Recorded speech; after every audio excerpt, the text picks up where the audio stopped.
किसी संस्था, क्लाइंट या एम्प्लॉयर द्वारा किसी कानून या नियमन का पालन न करना, चाहे वो जानबूझकर हो या अनजाने में, यह केवल गलत काम तक सीमित नहीं है, बल्कि इसमें शामिल है कानून का उल्लंघन करना, कानून का पालन न करना, जानबूझकर जानकारी छिपाना या गलत रिपोर्टिंग को जारी करना। आईसीएआई मतलब सीए इंस्टीट्यूट का मानना है कि सीए केवल क्लाइंट का सलाहकार नहीं है, बल्कि पब्लिक इंटरेस्ट का रक्षक भी है, प्रोटेक्टर भी है। स्वागत है मित्रों हमारे YouTube channel a deep dive by Deep Mishra में। और हम अपने वीडियोस की श्रृंखला में उस श्रृंखला की बात कर रहे हैं जिसमें हम आईसीएआई के कोड ऑफ एथिक्स पर चर्चा करते हैं। तो आज हम कोड ऑफ एथिक्स के उस पार्ट पर चर्चा कर रहे हैं जो कि सीए इंस्टीट्यूट ने नो क्लार के रूप में हम लोगों के सामने रखा है। नो क्लार मतलब non compliance of laws and regulations. फिर से हम इस बात को रिपीट करें कि कोई भी संस्था, चाहे वो या क्लाइंट या एम्प्लॉयर्स, हम सीए के परिप्रेक्ष्य में बात कर रहे हैं, किसी भी क्लाइंट या एम्प्लॉयर द्वारा अगर किसी भी कानून का उल्लंघन किया जा रहा है, किसी भी कानून का पालन नहीं किया जा रहा है, चाहे वो उसने जानबूझ कर किया हो या अनजाने में, इसको केवल ये नहीं मान सकते हैं कि गलत काम हुआ है। इसमें क्या क्या शामिल हो जाता है ये आप समझिए। पहली बात तो कानून का उल्लंघन करना, उसने ठीक है। दूसरा पालन ना करना। तीसरी चीज जानबूझकर जानकारी छिपाना, जैसे मान लो सीए जो है रिपोर्टिंग करते समय जानबूझकर जानकारी को छिपा रहा है या एम्प्लॉयर छिपा रहा है उसका, या गलत रिपोर्ट जारी करना, मतलब जो हमारे क्लाइंट की रिपोर्ट हमको करनी है, ऑडिट रिपोर्ट जो देनी है, उसमें हम गलत रिपोर्ट जारी करें। इसमें इससे ऊपर एक जो चीज जारी होती है वो होती है पब्लिक इंटरेस्ट, क्योंकि क्लाइंट का सलाहकार नहीं है सीए, केवल उसका क्लाइंट ही नहीं है, उसका केवल कंसल्टेंट ही नहीं है सीए, बल्कि पब्लिक इंटरेस्ट का एक प्रोटेक्टर भी है। और इसलिए उसकी जिम्मेदारी बढ़ जाती है कि वो किसी भी काम को किस तरीके से करे। नो क्लार लाया क्यों गया कि कभी कभी सीए को कोई गलत काम दिखा कि गलत काम हो रहा है, बीइंग चाहे वो प्रोफेशनल हो चाहे एम्प्लॉय हो, मतलब कहीं नौकरी कर रहा तो भी, क्योंकि सीए हर समय सीए, एक बात को आप समझ लीजिए, चाहे वो नौकरी कर रहा हो, चाहे किसी का ऑडिट कर रहा हो, किसी को टैक्स कंसल्टेंसी दे रहा हो, वो उस समय भी सीए। लेकिन उसको डर क्या रहता था कि जो कॉन्फिडेंशियलिटी का उसका नियम है उसके प्रोफेशन का, उसकी वजह से कहीं उसके ऊपर कोई आरोप तो नहीं आ जाएगा, इसलिए ये नो क्लार का नियम आया। इसमें साथ में ये भी रहता था कॉन्फिडेंशियलिटी के कारण कि कहीं उसका क्लाइंट जो है उससे नाराज ना हो जाए। एक मुद्दा ये भी रहता है कि क्लाइंट नाराज ना हो जाए, तो क्लाइंट नाराज ना हो जाए या हम जो है किसी गलत काम को कॉन्फिडेंट मतलब गोपनीयता के कानून के दायरे में ना आ जाए, कॉन्फिडेंशियलिटी के दायरे में ना आ जाए। और इस कारण से हुआ क्या कि जो बड़े बड़े घोटाले थे वो सामने आए। बड़े घोटालों में कुछ नाम हम लोग ले सकते हैं, चाहे एनरॉन का घोटाला हो, चाहे सत्यम का घोटाला हो। एनरॉन मतलब ये भारतवर्ष में ही नहीं, ऑडिट प्रक्रिया तो पूरे दुनिया में होती है ना। हम लोग परिपेक्ष यहाँ पर भारतवर्ष का दिखाएंगे, लेकिन सामान्यतः किसी भी तरह का कोई बड़ा आर्थिक घोटाला। और इसके बाद ये महसूस किया गया कि जो प्रोफेशनल साइलेंस है वो भी अपने आप में एक अपराध है। हम ये कहें कि हमने गोपनीयता की आड़ में इस बात को नहीं बताया तो ये भी अपने आप में अपराध है। हम बाद में इस बात से नहीं बच सकते हैं कि हमको गोपनीयता का पालन करना था, क्लाइंट की कोई जानकारी सार्वजनिक नहीं करनी थी, इसलिए हमने इस बात को नहीं बताया। और इसीलिए आईसीएआई ने कोड ऑफ एथिक्स में नो क्लार जोड़ा। तो नो क्लार किन किन सीए पर लागू होता है? जैसा कि हमने बताया, किसी भी तरह के सीए बन, चाहे वो सर्विस में हो चाहे प्रैक्टिस में हो। प्रैक्टिस में भी चाहे वो टैक्स कंसल्टेंसी दे रहा हो, चाहे वो ऑडिट कर रहा हो या कुछ भी कर रहा हो, है ना, तो सबके ऊपर लागू है ये। मतलब सीए जो इंडस्ट्री में ये कह के बच सकता था कि हम तो एम्प्लॉय हैं भाई, हम क्या करें, अपने एम्प्लॉयर के अगेंस्ट कैसे बोल सकते हैं, उसके उसके अगेंस्ट कैसे कुछ कह सकते हैं, नहीं, वहां पर भी लागू है। और जो प्रैक्टिशनर था कि हम तो सिर्फ ऑडिटर हैं, हम तो केवल जांच करने के लिए आए, मान लो auditor is a watchdog not a bloodhound, तो हम कैसे बता दें, है ना, तो आपके ऊपर भी लागू है, दोनों के ऊपर लागू है। आप इस ये कह के बच नहीं सकते, अब जो नया कानून आ गया है नो क्लार्क का, उसके दायरे में दोनों लोग आ रहे हैं। और ये केवल टैक्सेशन तक ही सीमित नहीं है, ये हर तरह के वित्तीय और टैक्स कानून पर, सब पर लागू है, चाहे वो इनकम टैक्स एक्ट हो, चाहे जीएसटी हो, चाहे कस्टम कानून हो, मतलब फेमा वगैरह का, चाहे कंपनीज एक्ट हो, चाहे सीएसआर के नियमों का उल्लंघन हो, चाहे पीएमएलए के नियमों का उल्लंघन हो, चाहे इवन बराबरी और करप्शन के का केस हो, इवन जो इन्वायरमेंटल लॉज हैं उनके ऊपर भी लागू होता है, लेबर लॉज है उनके ऊपर लागू होता है। मतलब किसी भी तरह का ऐसा कोई कानून जिसका कि उल्लंघन हो रहा हो, उसके ऊपर ये नो क्लार्क का कानून लागू है। लेकिन एक छोटी सी बात है कि नो क्लार्क जो है हमेशा गंभीर मामलों पर लागू होगा, ये नहीं कि छोटी मोटी जो प्रोसीजर गलतियां उन पर भी आप नो क्लार्क लागू कर देंगे। पता लगा हर छोटी मोटी जो प्रोसीजर गलतियां हो रही हैं उनको भी आप रिपोर्ट करते घूमे, उनको भी आप बताते घूमे, उनके ऊपर भी आप नो क्लार्क का सहारा लेके आप किसी तरह की कोई बात करना चाहें, तो जिनका बड़ा इम्पैक्ट है, वाइड इम्पैक्ट है, उनके ऊपर लागू होगा। मतलब जो शुरुआत में जो उसका बेसिक नियम था ना, पब्लिक इंटरेस्ट, तो पब्लिक इंटरेस्ट का ध्यान रखना पड़ेगा। अगर मोस्टली पब्लिक इंटरेस्ट को ये अफेक्ट कर रहा है तो वहां पर नो क्लार्क लागू होगा। अब नो क्लार्क का कानून तो लागू हो गया, तो हमको करना क्या क्या है, इसका प्रोसेस क्या होगा, हम नो क्लार्क के का प्रोसीजर क्या होगा। तो सबसे पहले सीए क्या देखेगा कि क्या कानून का वाकई कोई उल्लंघन हुआ है। अच्छा, ये कानून का जो उल्लंघन हुआ है ये जानबूझकर किया गया या अनजाने में, इसका प्रभाव कितना गंभीर है, जो हमने कहा ना कि इंपैक्ट इसका देखना पड़ेगा। मतलब प्रोसीजर पर लागू नहीं है ये, इसका इंपैक्ट अगर गंभीर होगा तभी लागू होगा।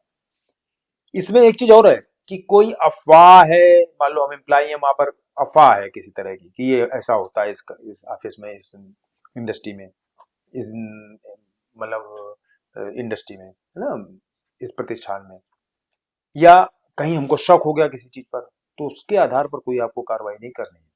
आपको कार्रवाई करने के लिए पूरा जांच करनी पड़ेगी अपनी तरफ से, कानून और नियमों की सही व्याख्या करनी पड़ेगी, ये देखना पड़ेगा कि वास्तव में उस कानून का उल्लंघन हो भी रहा है कि नहीं हो रहा है ना, ये आपको खुद करना पड़ेगा।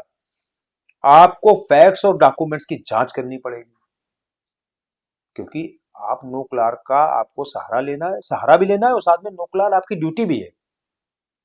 अगर जरूरत पड़े तो आपको विशेषज्ञ की या किसी सीनियर से आपको सलाह लेनी है ना। मान लीजिए आप टीम का हिस्सा है, ऑडिट टीम का हिस्सा है, तो आपको अपने सीनियर से बात करनी पड़ेगी, या आप मान लीजिए किसी एम्प्लॉय, किसी कंपनी में एम्प्लॉय है, तो आपको अपने से सीनियर जो होगा उससे भी बात करनी पड़ सकती है, उनसे भी आप सलाह ले सकते हैं कि इस केस में हम क्या करें, इस तरह की हमको बात पता लगी है। अब इसमें सबसे पहले क्या होगा, जब आपको जानकारी हो गई तो सबसे पहले आपको उचित स्तर पर प्रबंधन से बात करनी पड़ेगी, मैनेजमेंट से बात करनी पड़ेगी। मतलब ऐसा नहीं कि आप बिना बताए उनको कुछ भी एक्शन ले लेंगे, कुछ भी करने लगेंगे। उन्हें ये आपको बताना पड़ेगा कि क्या उल्लंघन हुआ है, पहली चीज। दूसरी चीज, इसके संभावित परिणाम क्या क्या है, मतलब जो उल्लंघन तो हो गया लेकिन उसका परिणाम, दुष्परिणाम क्या हो रहे हैं, और आपको उसके सुधार के सुझाव भी देने पड़ेंगे कि अगर ये उल्लंघन हुआ है तो इसको कैसे ठीक किया जा सकता है ना।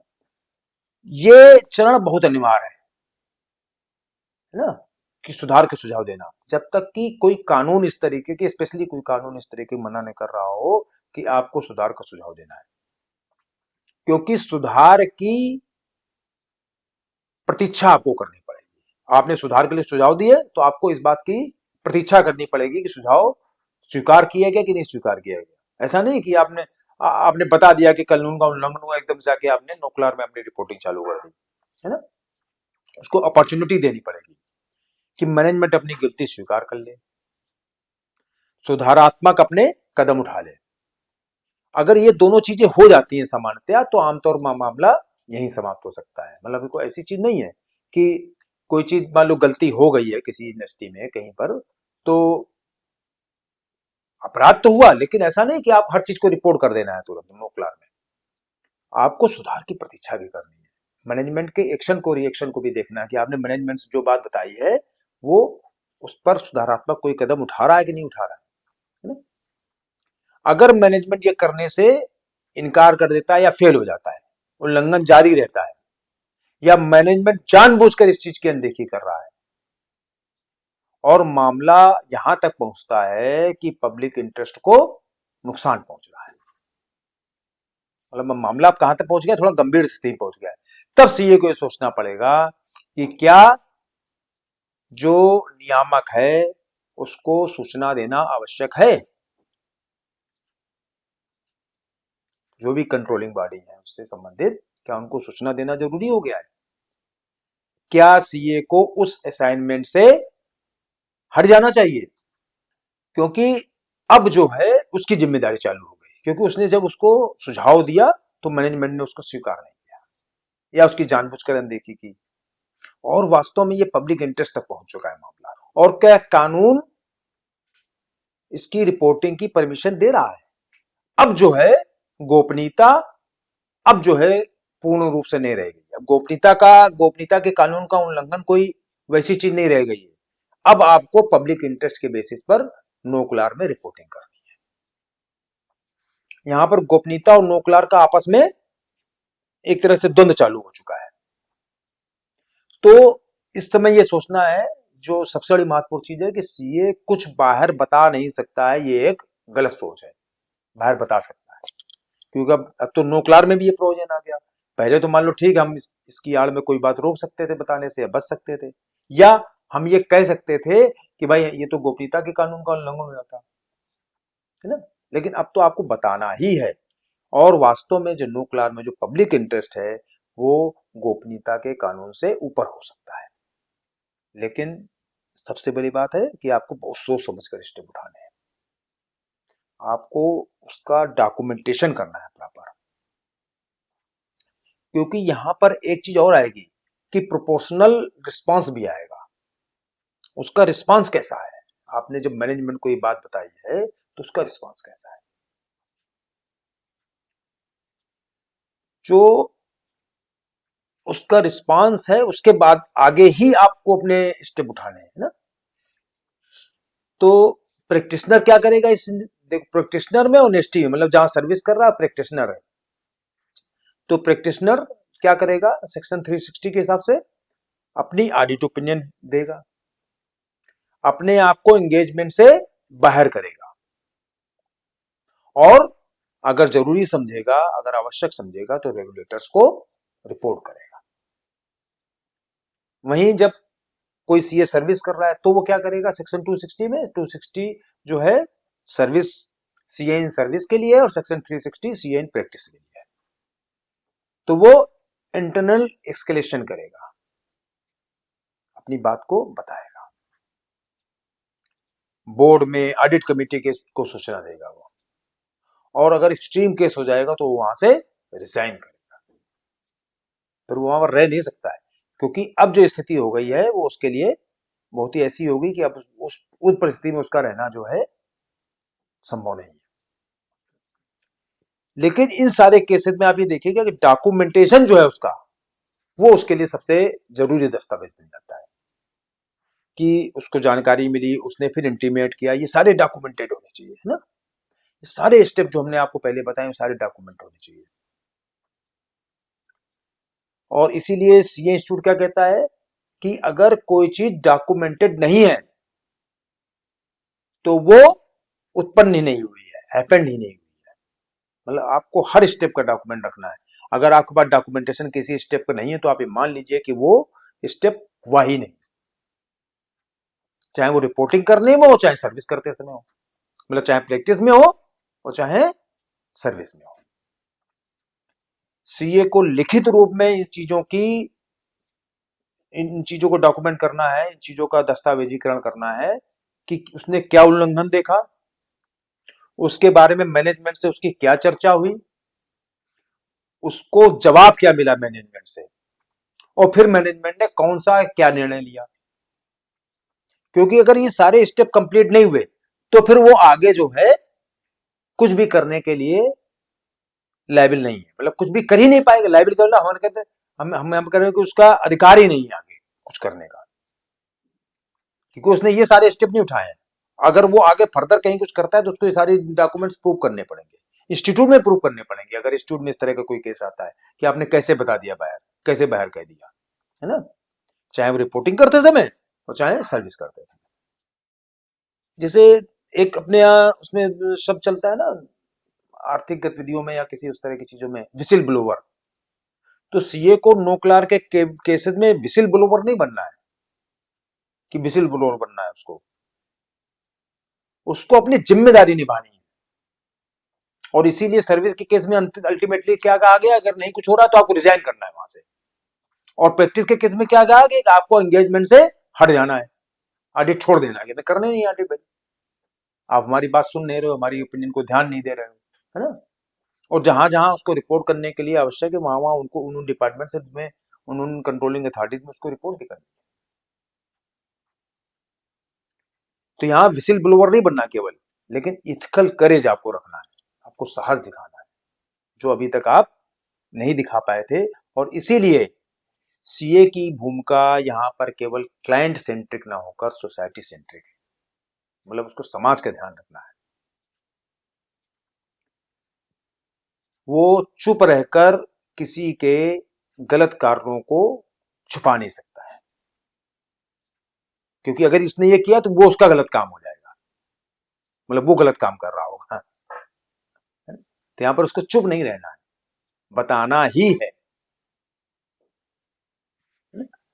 तो ये जो है पूरा।